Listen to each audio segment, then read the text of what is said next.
Welcome to New York's #2 sports show.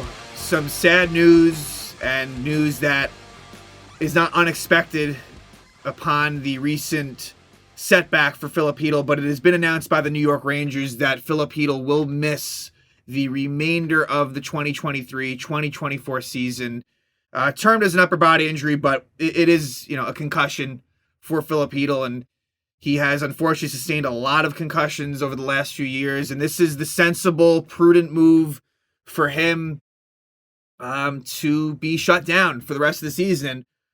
I don't know what this means for the rest of his career. Like I had said a couple episodes ago, there is a chance that we've seen the last of Filip Chytil in the NHL because his health in his life is far more important than his NHL career, sadly. And it really sucks. I mean, this is a young player.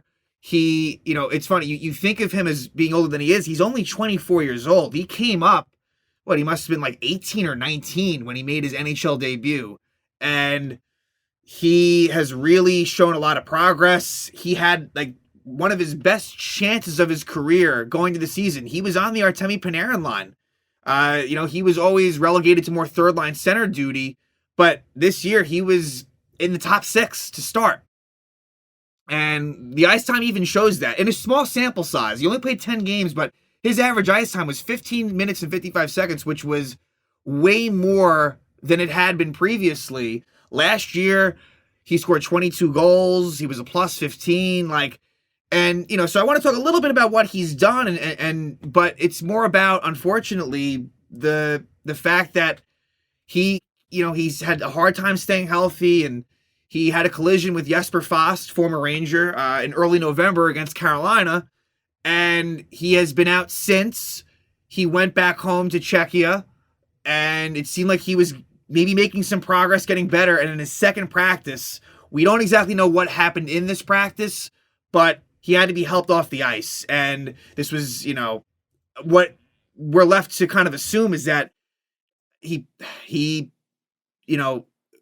I'm not sure if he got lightheaded or whatever, because this was somewhat of although it was somewhat of a non-contact practice. Although there were reports, I don't know if this is true or not, but there might have been some drills with Jake Lecision, and he might have tripped and fell. I don't know. Either way, it doesn't take much for him. When you get a few concussions, your susceptibility becomes, the frequency in which you could sustain another one, it's very easy, unfortunately. We've seen this before. Eric Lindros comes to mind, where he was just never the same.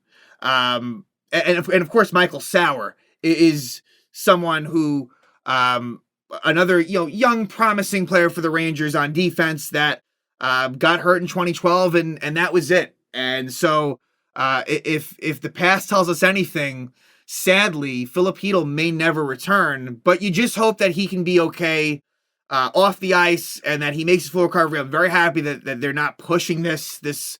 Once you heard about the setback, you kind of knew that this was going to happen, and I'm glad that it was announced quickly. And so what do the Rangers do now? It's tough to say. This is going to be tough for them to fill this hole. I don't know. Look, I'm sure they're going to try to be semi-active in the trade market. Elliot Friedman was reporting that maybe Sean Monahan from Montreal. I don't know. I mean, look, if the price is right, then sure. But I would not be giving up anything exponential in terms of, draft picks or, decent prospects for a rental in Sean Monahan. But that's what you're dealing with right now. Nick Dowd on Washington is someone that comes to mind, but this is not good for anyone involved. Obviously Filip Chytil most importantly, and the Rangers. I think that if they were to make a cup run, he was going to have to be a part of that. Now that he's not, I really have major doubts that they are going to be able to get to the promised land. Look, they're going to make the playoffs, and once you get there, you never know what can happen. But I don't think that down the middle is a problem. Beyond Zibanejad and Trocheck, that's a major issue that you cannot fill internally. They are going to have to, if they so choose, which they probably will, you're going to have to make some sort of trade to fill that third line center role. So again, Filip Chytil unfortunately is out for the remainder of the season. I wish him nothing but the best. Hopefully, rest and recuperation will get him back to feeling great. And if he somehow is able to continue his NHL career, that is just a bonus at this point. That is the furthest thing that is important. It's all about him getting better. So again, Filip Chytil shut down for the rest of the season.